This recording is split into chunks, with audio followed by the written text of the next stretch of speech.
alle sammen. I skal få lige nogle kysser der. Og Swansea, I får også lige et kys.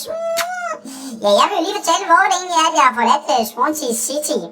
Jeg har jo altid været god til at købe spillere, som var max billige, og som samtidig har været nogle gode spillere. Det er jeg max stolt over, det er jeg altså god til. Det er en af mine gode egenskaber, det kan jeg godt love for. Jeg er næsten nødt til at kysse mig selv i nummergøjen på grund af det der. Det var lækkert. Ja, jeg behøver ikke engang selv at sige op, og det er jo bare dejligt. Nu er jeg sikker på, at ikke at gå glip af åbningsfesten af max billige i Boldens Gård.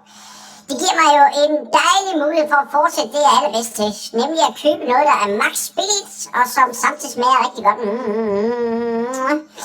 Jeg glæder mig allerede.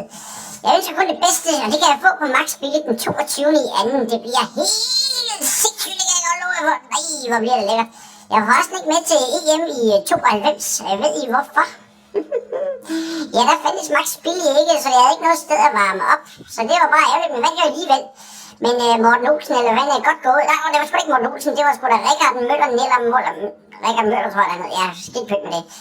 Ja, men jeg ser ikke andre muligheder for at tage min bror med til åbningsfesten. Det er max billigt i Boldens Gård. Det bliver crazy aften. Han skal jo også lære, hvordan det er, at man finder gode kvalitetsvarer til billig pris. Og så har jeg et favorithold. Og ved I hvad det er? Det er billig alkohol. Vi ses på max billig.